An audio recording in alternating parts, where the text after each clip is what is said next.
Coloring your petals. When you first cut your petals out, I cut them out of white or ivory cardstock and color them in different ways. You can use colored cardstock, but the problem is a lot of the colored cardstocks out there separate on the ends. When you go to style the petals and glue them all together and shape them, the colored cardstock sometimes separate on the ends. So I use white and color it, and that works best for me, but do what you want to do. Some of them I just use distress inks and color the petals. Let me show you.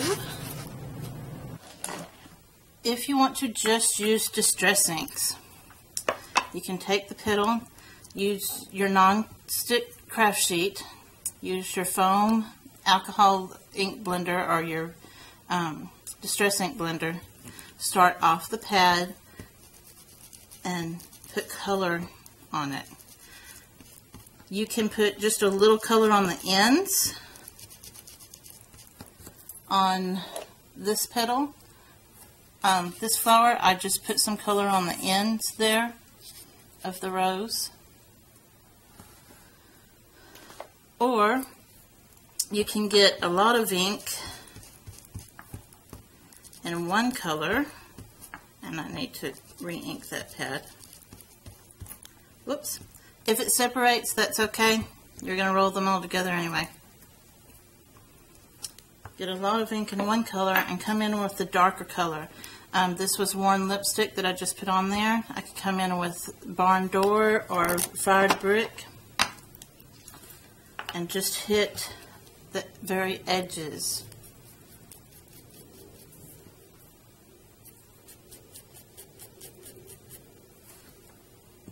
And I hope the sun is helping and not hurting.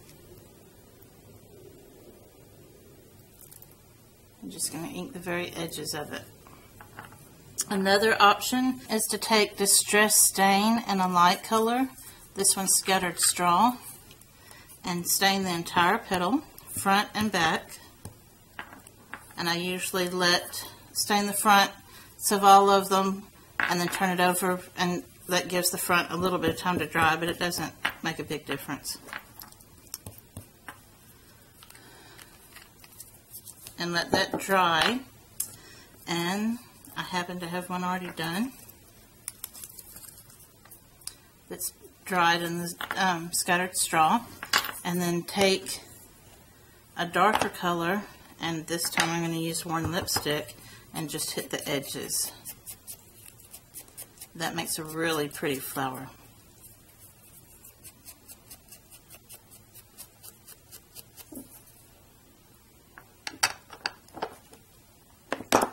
But that you're not limited to that. You can paint them. On these, and it's hard to tell, I watered down some of my Silks acrylic glaze. This was in yellow, which is Sunburst. I diluted some yellow Sunburst with some water and painted the entire petal, and then came back full strength and dipped just a regular paintbrush in and went over the edges, and it gives the edges a little bit darker color that I thought was nice. I also have used Inca Gold, and it takes a little while, but it makes a lovely flower. The only thing is I can't seem to get the edges colored, but that could work for you because you want the edges a little distinct from the sides, so that makes a pretty flower. I've done that here in what I call the open flower. I've used Inca Gold in a purple color. I use spray stains to stain the petals of this flower, and then I went with embossing powder and heat embossed the very tips. I just put Versamark on the very edge and then put the embossing powder on and heated it. It took a long time, and so I'm not recommending it, but it sure does look pretty when it comes out. These I painted with the Tim Holtz Distress paints. I made the background with the paints. Let's see. And then I just painted the petals with the paints. And then I painted it in yellow, and then I went back with a kind of a combination that was on my mat. I just sprayed a bunch of water on my mat where I had been working with all this, and picked up a little bit of the yellow and the pink that was combined on my work mat, and just painted the edges with a paintbrush to get a little bit of distinction there. And these, you can see that, I just use a pearl pen. I took a Viva Decor pearl pen and rubbed it on each petal, and it took a while. I did front and back, but it comes out as this pearly plastic looking type rose. It's not plastic, but it has a pearl finish on it. It's really pretty. I made this for a friend who's getting married, and it used quite a bit of my pearl pen bottle, but it's worth it, I think. The secrets to all of my leaves are that I use several different colors when I'm working with it. The more colors and layers you get, the more realistic it will seem. So I use 3 to 4 distress stains every time, no matter what color family I'm working with. I make sure that I have a couple of other colors to go along with it. I either ink or stain all the leaves with bundled sage. The problems with the stains for me is that they don't always come out smooth in the end. They come out kind of blotchy, and that's not what I want my finished leaf to look like. But if I do it as the first step, it's a little easier, and it's going to be covered up with the other colors, so it's okay if it looks a little blotchy. I'm going to let this dry. If you try to do the next step when it's still wet, then it'll mess up. This one's already dry, and I made it a little bit bigger so it's easier to see. Then I usually always come in with Shabby Shutters. This is brings a bit of a yellow green to it, and while you don't want a whole lot of it, it does add quite a bit. And I've played around with different leaves and colors and to see if it made a difference, and I just prefer it. I should mention, I color the top and bottom with bundled sage, but when I add the rest of the colors, I'm only doing the top. And I'm just getting ink on my foam Distress Ink applicator, using Distress Ink on my nonstick craft mat. I rub it around a little bit and then just bring the ink onto the leaf, like that. It doesn't take a lot because we're building up several different layers. You can just use a little bit of each. Then I like to come in with peeled paint. And just like before, I'm going to get it on my foam applicator, start on the mat, and come around on the edges. What this does is inks the edges darker for you than the center, which also helps make it look realistic.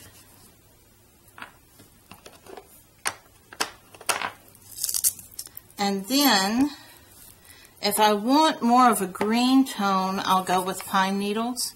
If I want a little darker tone, I'll go with forest moss. I'm going to use forest moss today. Sometimes I do pine needles and forest moss. Just depends on what I feel like at the time. And then, if for some reason your edges didn't get quite dark enough, if you'll go through and ink just the edges a little bit darker, it helps. And I have this little stem on the leaf to help it hold on to it while you're coloring it and putting it on and molding it and stuff, but it never gets seen. I've got glue on my fingernails, sorry.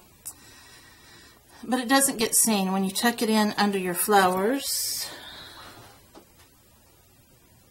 that part is never seen, so I don't worry about it. I do the same colors with my calyx. The calyx is the star pointed thing.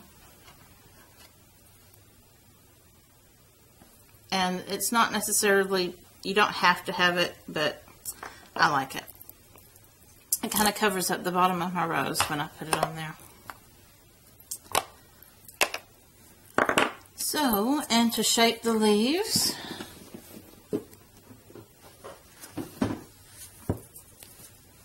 I turn it upside down and use a stylus to shape the leaf where it kind of cups up. Turn it right side up. I'll use a smaller stylus, but be careful not to puncture the paper. And push down to the center stem, and then come from the center stem out to the edges to make veins. And you can use it just like that, or you can press in the center where you're kind of folding that up in the center. Then use your finger and push the edges onto your finger, and it makes little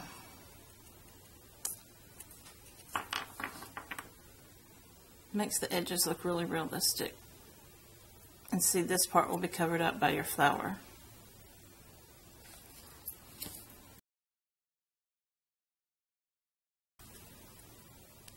And you can put a leaf on there. And I would normally put a calyx on there to cover this up, but I wasn't thinking. I would normally color the calyx and put it on there. You could still do it now if you wanted to. But it goes just like that. There's one. This one I used Lindy's Stamp Gang glitter spray and a white creme brulee, I think. And then I heat embossed the edges. I put Versamark on the edges and put embossing powder on them and heat embossed the edges. And it comes out really pretty, but it definitely took forever. So I'm not sure how many more I'll do that way, but it does look gorgeous. Thank you very much. Bye.